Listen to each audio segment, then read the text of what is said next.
Hello and welcome to Sports Update on Trust TV. I am Emmanuel Fashimi. We're going to take you around the whole lot in the world of sports this lovely evening from Trust TV here in Abuja. All right, let's start with this story. Let's go straight to the US.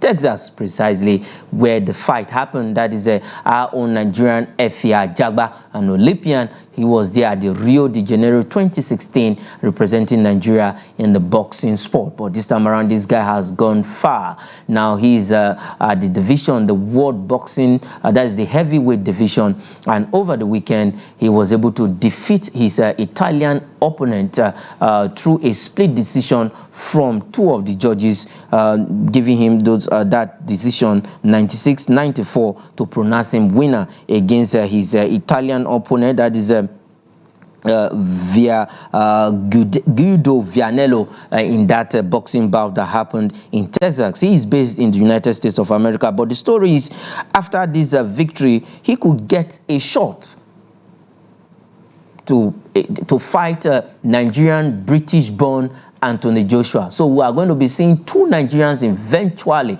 if everything goes well, these two guys could be facing each other. No matter what it is, Anthony Joshua is a Nigerian descent, though he's a British born, but his origin is from Nigeria. But at this time around, these two boxers will be facing each other, and I can say two Nigerians will be coming up against each other in the heavyweight division in the world of boxing, and which was a good one for Efia Jagba. After that victory, he was able to at least to win that fight through a split decision, like I said, 96-94. Two of the judges scored him those points, and he defeated his Italian opponent Guido Vianello over the weekend. And for that defeat, definitely he could have the opportunity to challenge Anthony Joshua, and he is ranked as the number 10 in the top world boxing commission. That is in the World Boxing Commission rankings.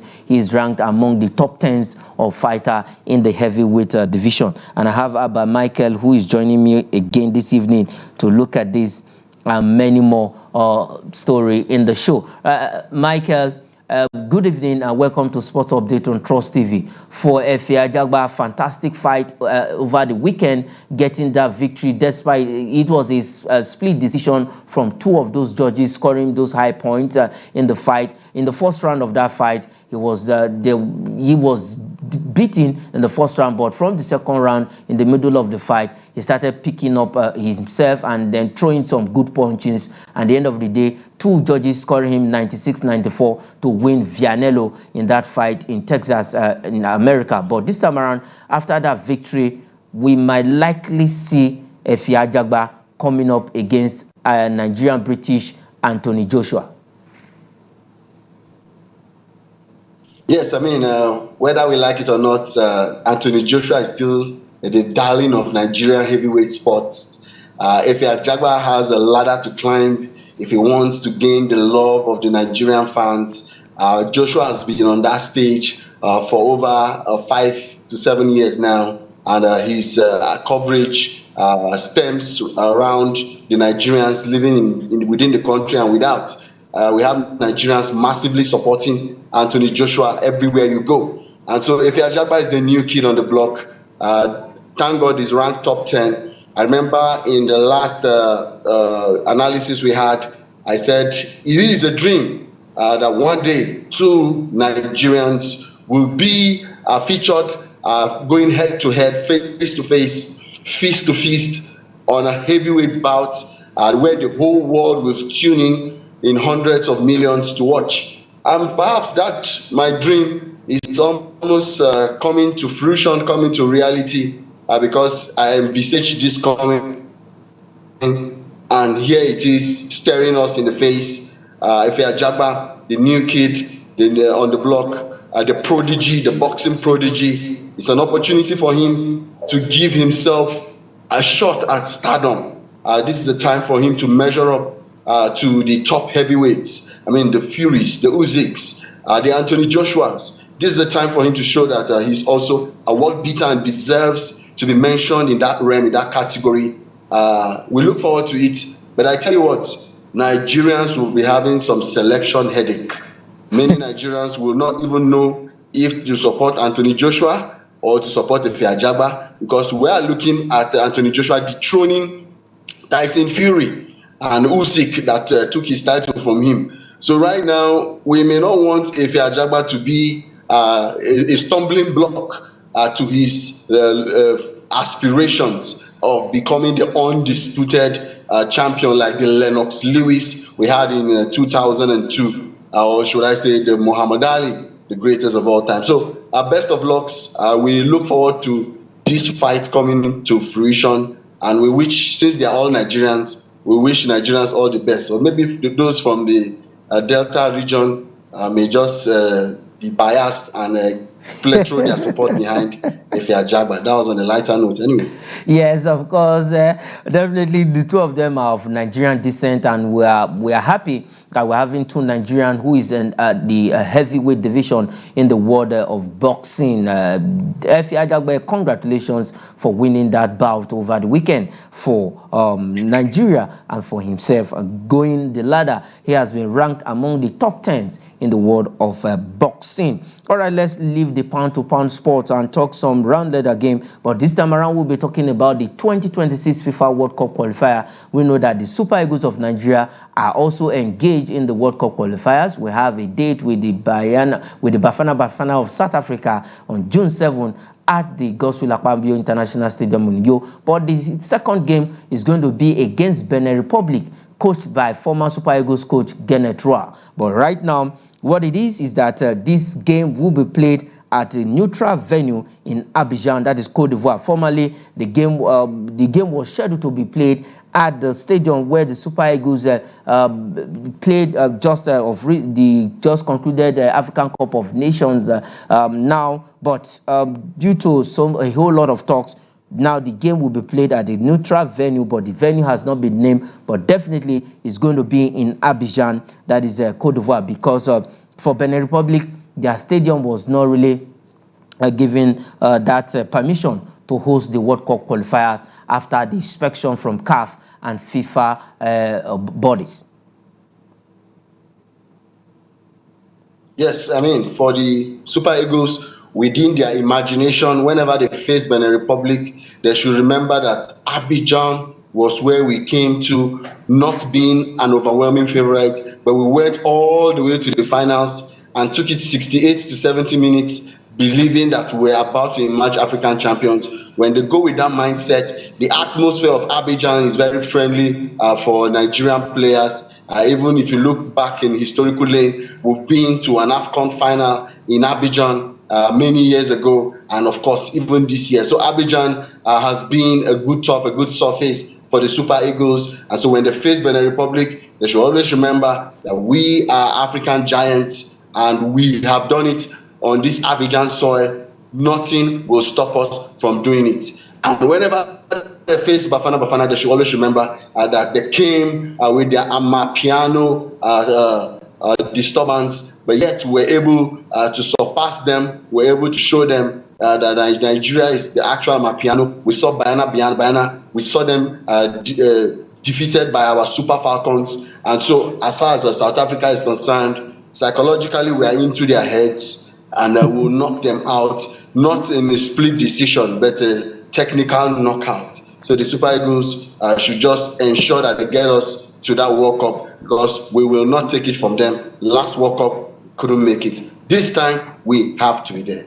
Yes, this time we have to be there. We would also play Benin Republic. But if we go to Côte d'Ivoire, like Michael said, we should remember that that was the place where we actually came as not the favorite to win the Africa Cup of Nations, but we got to the final. At the end of the day, we lost 2-1 to the host nation, Côte d'Ivoire. All right, let's leave the shores of African continent and go straight to Europe, and we'll be stopping by in EPL. We'll talk about another Super Eagles player, a Nigerian player. It was so painful. He was not there to represent the country at the African Cup of Nations for men. They just concluded one in Côte d'Ivoire. But this time around, gradually, he's coming back from injury. No other person than Taiwo Awoniyi, who is close to return, says Nuno Esperanto of Nottingham Forest. Michael, we actually missed the services of this young man in the Nations Cup, and this time around, the team is actually suffering his absence because they are also close to the relegation table. They are 17th on the EPL table, and probably if we can have the EPL table, that is the second side of EPL, let's see where Nottingham Forest is standing on the EPL table. But right now, Nuno is saying this guy is close to a return, doing what he knows how to do best by scoring goals for his club, and probably when the Super Eagles assignment comes calling, he's going to be representing Nigeria. Now, as you can see on the screen, Nottingham Forest is on the 17th position with 26 points. Like I said, they are missing the services of Taiwo Awoniyi. Yes, I mean, when this injury was announced and that he wouldn't be part of the AFCON, honestly, my heart jumped because I know how important a key player Taiwo Awoniyi is. If to tell you how important a player he is, even when he got some relief from that niggling tie, the coach almost tried to feature him again, and then the reoccurrence of the injury still kept him at the sidelines. Actually, what if Taiwo Awoniyi was healthy? Perhaps the AFCON trophy would have been in Nigeria right now because of his presence. I mean, physically, I mean, aggression he gives, he brings that to Nottingham Forest, he brings that to the Super Eagles. Nigeria has really missed his services. Nottingham Forest have missed his services. Because we have him, we have Ola Aina also in Nottingham Forest. We know that several Nigerians, as much as we support Chelsea, Arsenal, Man U, we also have Nigerians rooting for Nottingham Forest. And I tell you what, so many millions of Nigerians will not be happy, I mean, if they go lower than that position, because they are just a position away from a relegation. We are praying that Coach Nuno Espirito Sanchez will be able to keep the team at bay from falling off by the time they play the next 6 games. I just wish Awoniyi would just have a recover that would just bring the team out. I think they are just a point away from relegation. If they can string just 2 victories, perhaps it will take them off the drop zone. I feel so pitiful for even Everton. At the same time, they suffered points deduction. But here we are, Nottingham Forest, where we have some Nigerians. Definitely will be rooting for them. And we wish Taiwo Awoniyi quick recovery. Eagles need him. Forest needs him at the moment. Yes, Forest miss him, Eagles miss him at the moment. And so far, despite with the injury, he has been able to score 10 goals this season. All right, let's leave that story. We are still staying in Europe. Let's talk about the big one that will be happening tonight. It is the return leg, the second leg of the UEFA Champions League quarterfinals tonight with these big teams.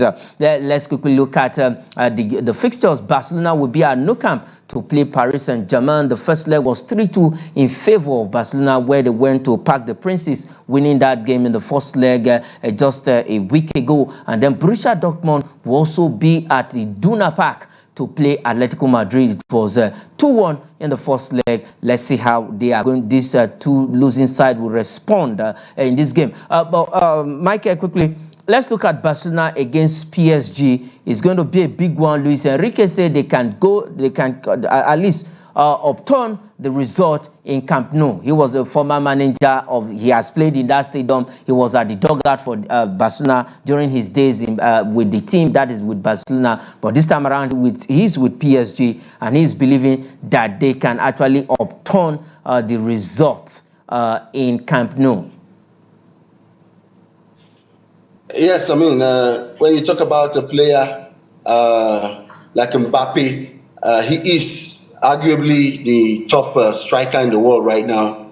And when you are a top striker, when you are a world beater, whatever you have to say, everybody wants to listen, everybody wants to hear your opinion. Your opinion matters, be it on your Twitter, X, be it on your Facebook page. As long as you are a top superstar, whatever you have to say, definitely everybody wants to hear. And so PSG did the unthinkable. They were able to come back despite trailing from the outset initially. They've been able to get some 2 goals and I believe that the contest is still thrown wide open. I mean, we saw Atletico doing the needful, but Borussia Dortmund showed that they could still fight. And so we've saw it's the same thing with Real Madrid, Man City, and then Arsenal, Bayern Munich. As far as I'm concerned, all the second leg quarter-final fixtures are still wide open, and any team can pick it up. Okay, anything can. Especially Okay, now that I think the away goals rule no longer count. So, but then we're waiting to see the drama that will unfold tonight and of course tomorrow night. Okay, the drama that will unfold tonight. Now, let me take you on this. Barcelona PSG, predict your score. 3-2 first leg. What's going to be the score line tonight? It's looking like it will still be a draw, perhaps a 1-1 draw this tonight. So that is my prediction for Barca PSG. Okay, what of Borussia Dortmund Atletico? I think despite Atletico being away, I think Atletico may be able to nip it to the bud. Perhaps a draw as well. Okay, a draw as well. All right, let's quickly take just 2 transfer stories on the show this evening. Before we go, we looked at the other red of Manchester in the morning, but this evening we'll be looking at the blue side of Manchester, where this team is getting all the good players to their side, and now they have started thinking of a replacement for Kyle Walker, the ever ageless, strong, agile, versatile Kyle Walker. Now they are looking towards this. I don't know what Manchester City is seeing. Wolves player.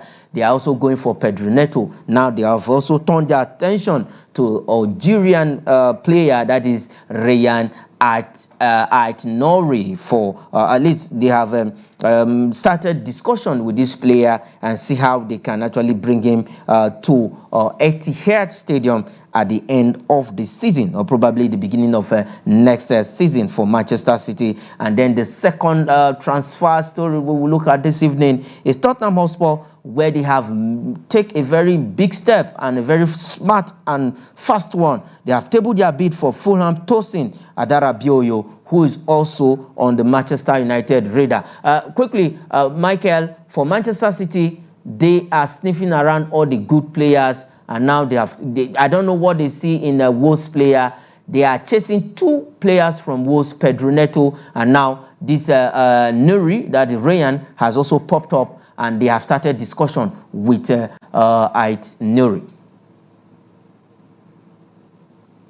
Yes, I mean, if you look at Wolves, they've actually been a thorn in the flesh of many teams this season. They were able to grind out unexpected victories, and credit will definitely go to Nuri and of course the other player. It's obvious that Pep Guardiola is a magician. Reason why he has been winning the league consecutively, wanting to break the record for 4 consecutive wins. We know that you mentioned earlier Kyle Walker. No doubt he has been perhaps the best wing back in the Premier League for the last 10 years. Very exceptional player. But right now, Guardiola sees a bright future. He spots a bright future when he sees one. If Guardiola is interested in a player, I want to urge the scouts of other teams to also show interest in that player, because it is when they wear the Manchester City sky blue that you realize that, wow, this is actually a special player. Where you wouldn't know until they get to Manchester City. I mean, look at what he did with players like De Bruyne. I mean, look at them.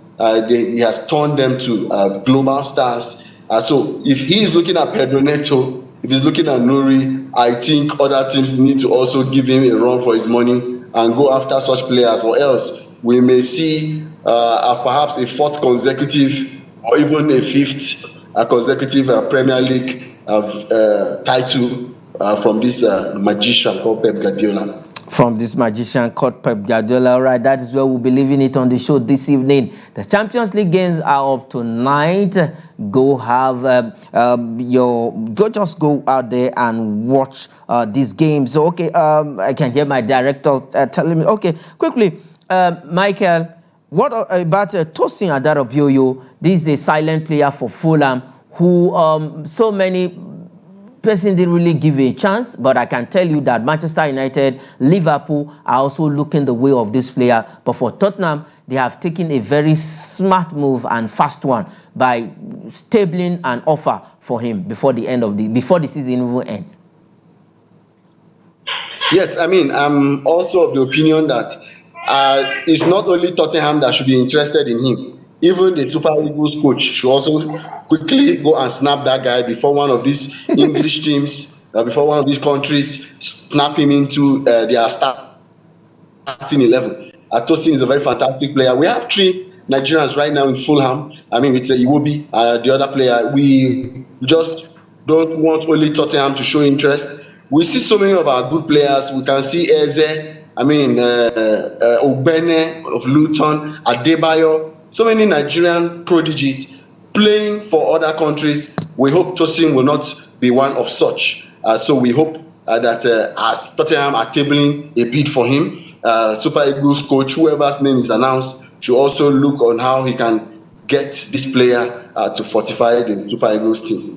Yes, to fortify the Super Eagles defense. All right, like I said, that is where we'll be leaving it on Sports Update this evening. The Champions League game will be up tonight. Go there, go support your team. Barcelona will be at Camp Nou to play PSG, and then while at Idunna Park in Germany, Borussia Dortmund welcomes Atletico Madrid. 2-1 the first leg for PSG. Barcelona, it was 3-2 in the first leg, and Kylian Mbappe said, yes, I am coming to Camp Nou to stun the Belgradians, as they are called. But let's see how that happens tonight.